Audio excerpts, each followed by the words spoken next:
Здраво! Јас сум Лара Милошевска, ученичка во 7 оделение во Основното општинско училиште Браќа Миладиновци од Пробиштип. И денес сакам да ви ја представам книгата Принцезата Луси и скапоценото кученце од Вивиан Френч. Во оваа книга дејството се одвива во палатата на бисерите, каде што принцезата Луси, заедно со низините најдобри другарки од собата на Лилијаните, го продолжуваат нивното образование со цел да станат совршени принцези.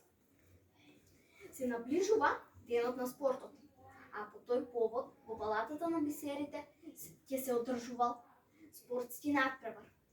Принцесата Луси била свесна за незините квалитети во спортот и дека таа не може брзо да трча или високо да скока, па била загрижена да не влијае на незините пријателки да изгубат многу тиара поени.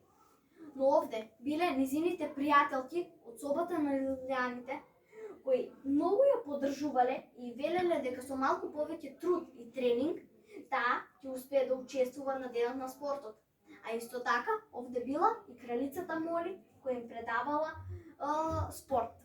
И таа исто така многу ја поддржувала Луси, па таа била охрабрена да се обиде и да ги подобри незините квалитети.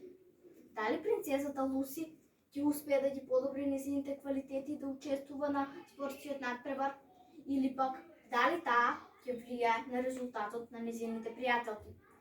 Но исто така многу интересно е што во палатата на бисерите било забрането да се внесуваат секаков вид на домашни миленичиња. Но во насловот се спомнува скапоценото кученце. Скапоценото кученце се вика Декстер. А како Декстер се вклучува во приказната на принцезата Луси?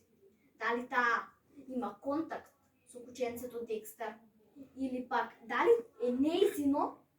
Или дали принцезата Луси го чува на некоја од незините пријателки или на некоја од незините наставнички кралици? Ќе дознаете само ако ја прочитате Принцезата Луси и скапоценото кученце од Вивиан Френч.